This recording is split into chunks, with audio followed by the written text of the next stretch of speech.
بسم اللہ الرحمن الرحیم۔ ناظرین کرام، گزشتہ سالوں کی طرح اس سال بھی ہم دیکھیں گے کہ یہاں پر بھی ویلنٹائن ڈے مغربی تقلید میں بڑے اچھے انداز سے منایا جائے گا اور بہت ساری کاوشیں کی جائیں گی۔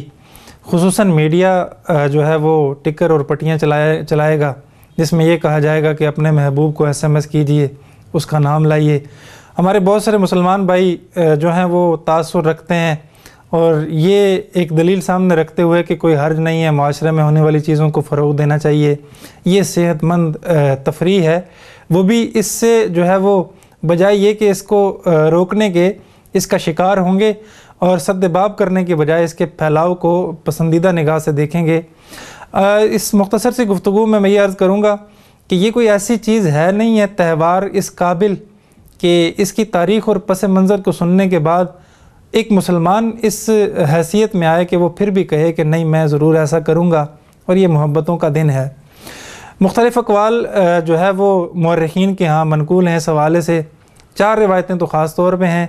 پہلی ان چاروں روایتوں کو اگر ہم دیکھیں ایک زاویہ نگاہ سے، تو میں ایک عاقل اور عقلمند شخص کے لیے یہ کہنے پر حق بجانب ہوں کہ کبھی بھی اس کے تصور میں بھی اس کے بارے میں کوئی اچھا کلمہ نکل سکتا ہے، بلکہ وہ اس کو بہرحال برا ہی جانے گا۔ ویلنٹائن کی ابتدا مختلف ہوئی۔ ایک ابتدا تو اس کی یہ ہے کہ ایک پادری جو تھا سینٹ ویلنٹائن نام کا، وہ اور ایک نن جو راہبہ تھی عورت، وہ اکٹھے گرجے میں تھے، کلیسا میں تھے اور جوان بھی تھے، چونکہ ان کے ہاں کلیسا میں یہ پابندی تھی کہ وہ نکاح نہیں کر سکتے اور اس قسم کا صنفی ملاپ نہیں کر سکتے، لیکن چونکہ جذبات برانگیختہ ہوتے رہتے تھے، وہ پابندیاں جو اسلام نے لگائی ہیں کہ غیر محرم کو مت دیکھو، چونکہ ان کے ہاں نہیں تھی۔ بہرحال وہ کوئی حل جب نظر نہیں آیا تو اس نے اس راہبہ کو کہا، مجبور کیا، تو اس نے اس کو ڈرایا یہ کہہ کر کہ یہ گناہ ہے، کلیسا کے روایات کے خلاف ہے۔ سینٹ ویلنٹائن نے کہا کہ آج اس کی اجازت ہے اور اس پہ کوئی گناہ نہیں ہے۔ یوں انہوں نے اپنے لیے ایک جواز گھڑا اور اس پہ عمل کیا، چونکہ ان کے پاس کوئی مذہبی تعلیم نہیں تھی، اور جب مذہبی تعلیم سے ہم عاری ہو کر خود ساختہ دین کی تشریح کریں گے تو پھر نتیجہ یہی نکلتا ہے۔ یوں انہوں نے صنفی ملاپ کیا اور حد سے گزر گئے۔ جب حد سے گزر گئے تو چونکہ کلیسا کی روایت کے خلاف تھا۔ عیسائی بھی اپنے دور میں بے حد بنیاد پرست تھے اور دین پہ عمل کرنے میں اتنے پختہ تھے کہ انہوں نے اس جرم کی سزا کے طور پر ان دونوں کو قتل کروا دیا، اور یہ 14 فروری ہی کا دن تھا۔ اور پھر اس کی تاریخ چونکہ بدلتی رہی، ہم تاریخ سے نابلد رہے، اور یہ محبتوں کا دن اس شاخسانے کی صورت میں ہمیں نمودار ہوا۔ یا یوں کہیے کہ پادری کا جو کارنامہ تھا وہ اتنا لازوال عیسائیت کی دنیا میں گنا گیا کہ اس کو پھر اس محبتوں کے دن کے نام سے تعبیر کیا گیا۔ دوسرا قول یہ تھا کہ ایک شخص جو تھا وہ سینٹ ویلنٹائن نامی شخص تھا، اس نے دین نہیں بدلا تو اس کے جرم میں وہ قید ہو گیا۔ جب قید ہوا تو جیل میں جیلر کی بیٹی سے اس کو محبت ہو گئی، محبت آگے بڑھی اور تمام حدود کراس کر گئی۔ اس جرم کی صورت میں اس کو قتل کر دیا گیا۔ جب وہ قتل ہونے لگا یا پھانسی گھاٹ لے جایا جانے لگا تو اس نے اپنی محبوبہ یعنی جیلر کی بیٹی کے نام رکا لکھا اور نیچے لکھا کہ تمہارا ویلنٹائن۔ 14 فروری ہی کو اس کو پھانسی دی گئی، 14 فروری 279 عیسوی۔ اب جب پھانسی ہو گئی، پھانسی ہونے کے بعد یہ جرم اتنا لازوال ہو گیا، اس کا یہ کارنامہ اتنا بڑا بلند تھا کہ اس کو تاریخ نے ہمیشہ یاد رکھا اور محبتوں کے دن کے نام سے تعبیر کیا گیا۔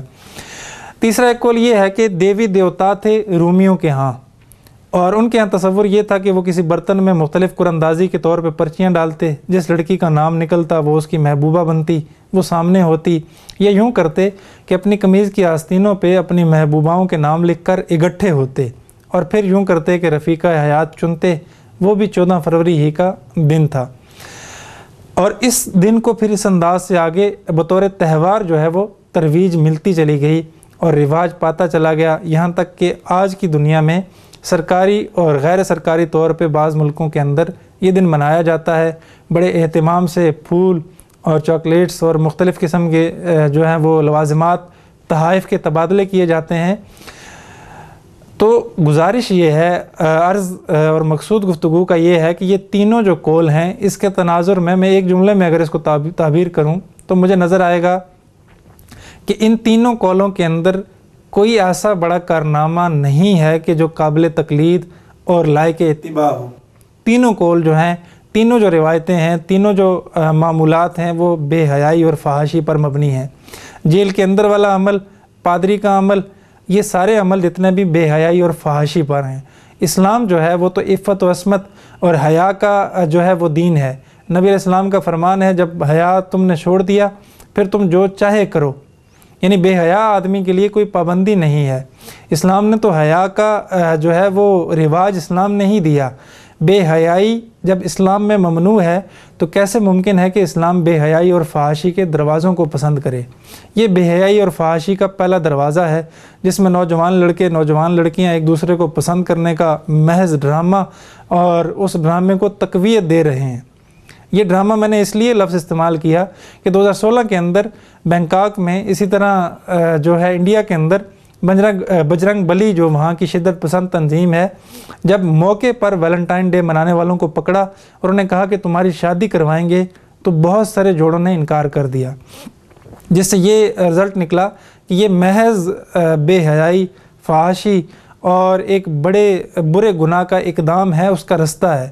جب اسلام دیگر فحاشی کے سارے دروازے بند کرتا ہے تو اسلام کیسے اس کی ترویج اور اشاعت کا جو ہے وہ اس کے لیے رستہ کھول سکتا ہے اور یہ کہہ سکتا ہے کہ اس کو منانے میں کوئی حرج نہیں، شدت پسندی ہے اسلام کے اندر؟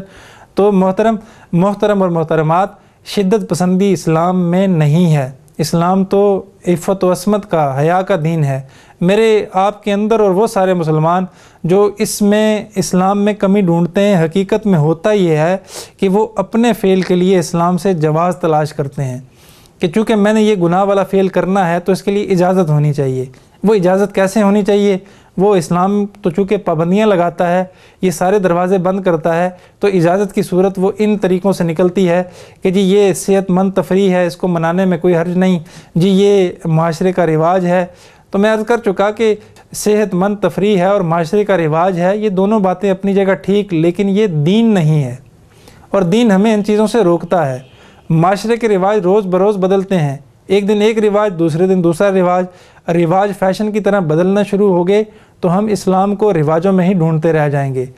تو گزارش یہ ہے کہ نبی علیہ السلام کا وہ فرمان، من تشبہ بقوم فہو منہم، جو دوسری قوم کی شباہت اختیار کرے گا وہ انہی میں سے ہوگا۔ کاش کہ ہم حقیقی مسلمان ہوتے، ہم اتنی پستی میں نہ جاتے کہ ہم اوروں کی شباہت اختیار کرتے اور کل قیامت کے دن نبی علیہ السلام سامنے کھڑے ہوں اور ہم کافروں کی فہرست میں ہوں، ہمارا نام بھی اسلام والا ہو، والد اور دادا بھی مسلمان ہوں، کہیں ایسا ممکن نہ ہو کہ ہم وہاں پر کافروں کی صف میں ان کی شباہت اختیار کرنے کی وجہ سے چلے جائیں۔ اللہ تعالیٰ سے دعا ہے اللہ تعالیٰ ہمیں حقیقی دین کی سمجھ عطا فرمائے اور کافروں کے ان تہواروں سے بچ کر حقیقی اسلامی تہواروں کا پابند بنائے اور انہی کے منانے پر اکتفا کرنے کی توفیق عطا فرمائے۔ وآخر دعوانا ان الحمد للہ رب العالمین۔